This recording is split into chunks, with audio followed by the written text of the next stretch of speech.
Hi everyone, welcome to Fat to Thin Seniors Roux-en-Y. I'm Raven, I'm 76 years old, and I've had gastric bypass Roux-en-Y surgery on December 16, 2019. Medicaid approved the surgery, and last week I talked about the surgery itself and my hospital stay and the good fortune that I had the surgery when I did. In this vlog, I'll be talking about the holidays. Christmas is just passed, New Year's is coming up, and my week after surgery. If you're curious, please join me on this journey and continue to watch, and please comment.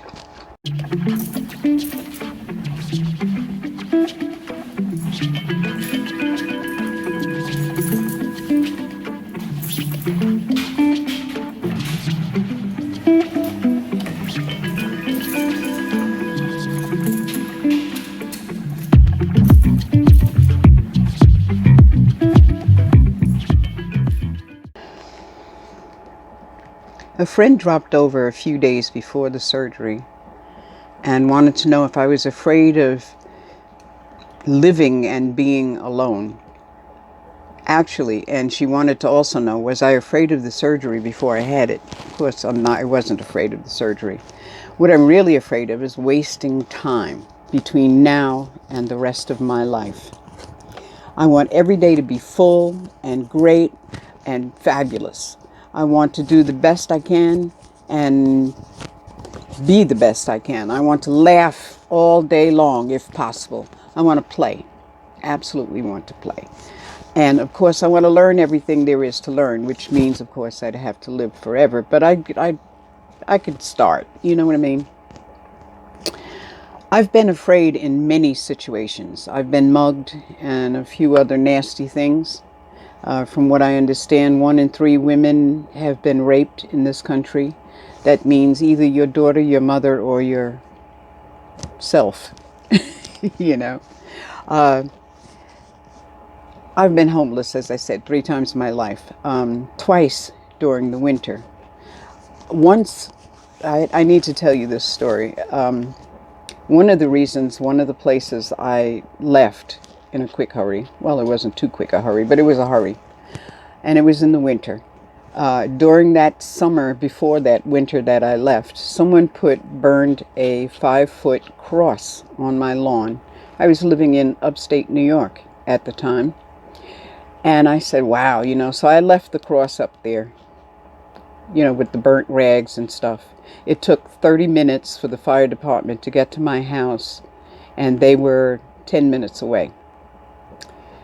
But anyway, and they finally came after I called the second, third time and told them, look, the grass is going to catch fire and we're going to have a huge conflagration up here on this mountain. And they showed up within 2-3 minutes after that and put out the fire. Somebody had soaked rags and shirts and things like that in oil and draped it all over that cross. And so I left the cross there.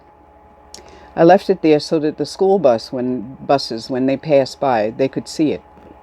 And then, who knows, maybe they could ask a teacher, talk about it, whatever, ignore it, whatever. But I left it there. After about a month, I took it down. And I just was there. This woman came to my house after I took it down. And I had never seen her before. She said that, you don't know the reason for the cross, do you? And I said, well, I think I do. I don't know. I mean, I wasn't born in the South. I never really lived in the South. I don't know nothing about that kind of stuff. She said, what the cross really means is that it's a warning to your neighbors not to help you. So here I was living on the top of a mountain in ski country, in upstate New York. And my neighbors, whether they believed in it or not, were constrained from helping me. That puts you in a very bad situation, So anyway, I ended up moving that winter.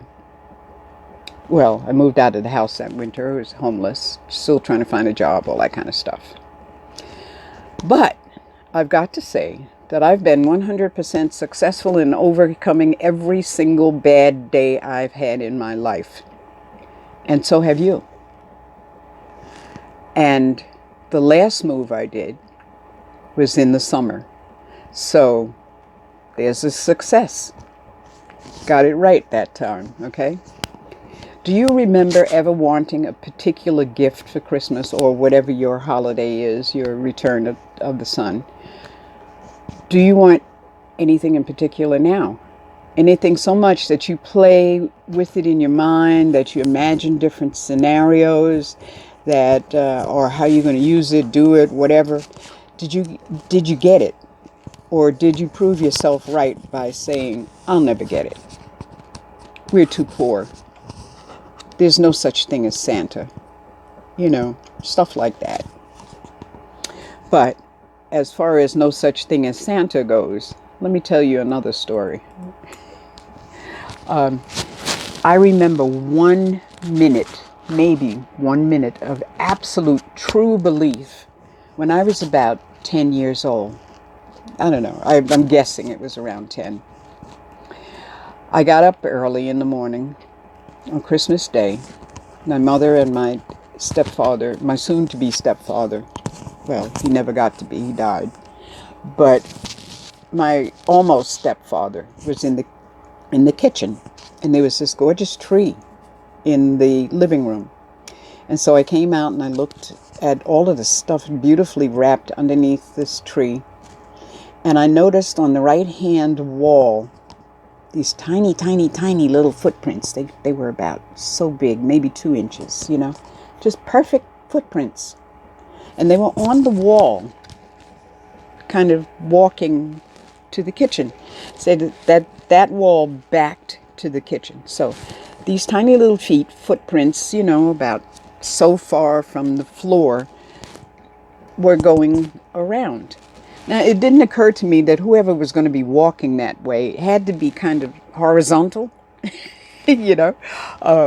They had to be kind of sticking out from the wall, but anyhow, so I'm following them almost on my hands and knees, following this tiny, tiny little footprints, you know. And they go around the wall and around the next wall and over to the window, and they go up the wall to the windowsill, and there's little footprints on the windowsill, and then outside the window there was snow on the windowsill outside, and there was the footprints. Those few minutes were like magic. I'm 76 years old and I can see them now. So yeah, there's a Santa Claus. Last year, sometime, I made a decision. I wanted to be thin.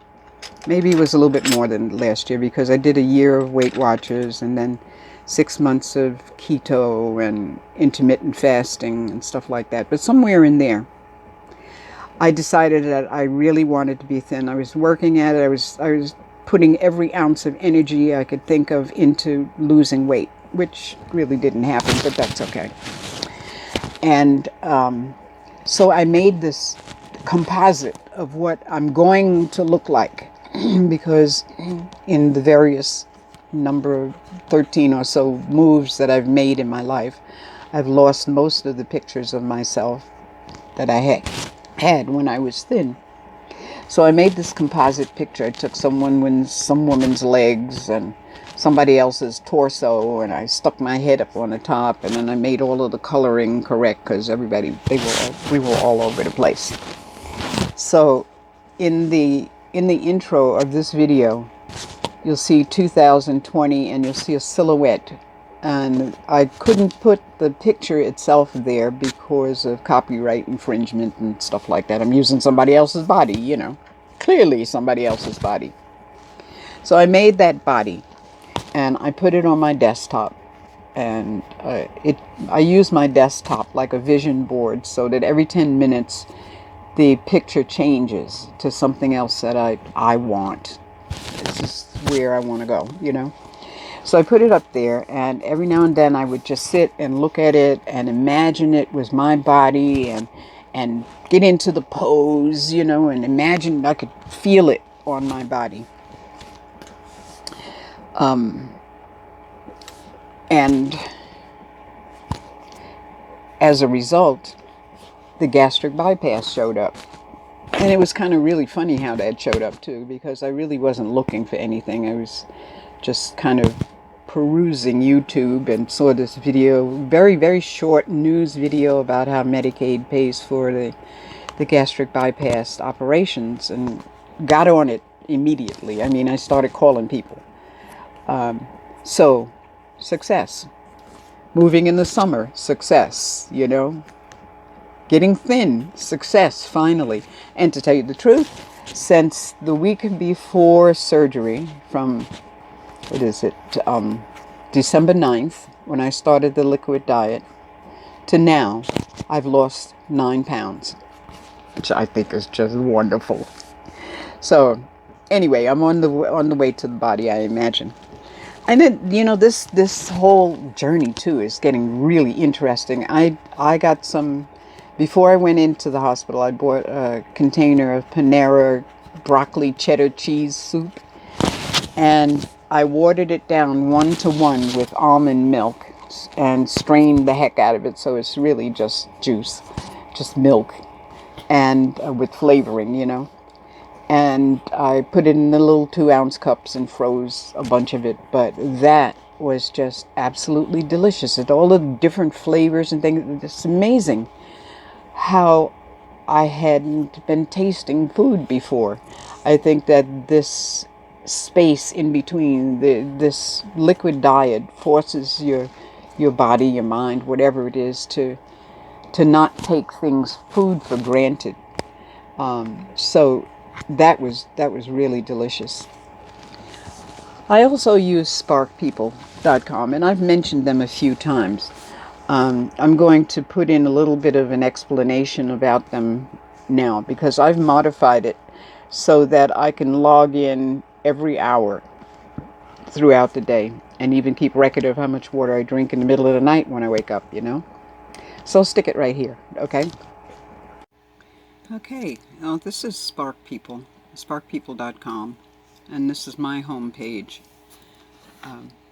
I have it set up so that these particular food and exercise are at the top. You can change the format any way you like, or pretty close to any way you like. One of the things I like about this program, this piece of software, is that you can edit your own goals. You can put in whatever kind of goals you want. You can also join challenges and create your own challenges. I have in here some of my challenges, my goals. This keeps track of water. That's journaling, walk for 2 minutes, meditate for 2 minutes, journal for 2 minutes. The theory is if you start for 2 minutes, you'll keep going, you know. But you got to guarantee yourself you'll do just 2 minutes. And if that's all you end up feeling like, you were a success. Hey. I also put down, stayed within my calorie guidelines yesterday. And this keeps track of it. You can put whatever goals you want to here. It has nothing to do with anything weight loss if you don't want to. So anyway, this software is free. Oops, where am I? This software is free. And wait a minute, I wanted to get into food. Oops, I'm sorry. Food. This is my tracker for today. I've only had a Premier protein shake. But the thing I like about it is that you can't change breakfast, lunch, and dinner and snack, but I've added every other hour during the day up to 7 p.m. and I drink water overnight, so I put that there so I could keep track of how much water I'm drinking. You'll notice that it's totals, how much you got remaining, all that kind of stuff. You can change all of these, your goals in here. You can change all of those, which I did. And almost all of this stuff, except for these two over here on the bottom, are what you get to use as a free member. There are pop-ups, but I use a pop-up blocker. I keep track of my water here.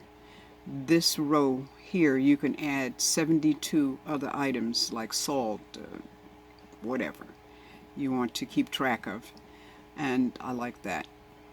This also, Spark People also keeps track of your exercise and everything else. And you can connect your Garmin to this. It also has a phone app. There are recipes, thousands, 100,000 of them, I think, and stuff like that. So if you're not the kind to be writing into a book and you're on your phone all the time or whatever, this is super, super easy. So I thought I'd let you know.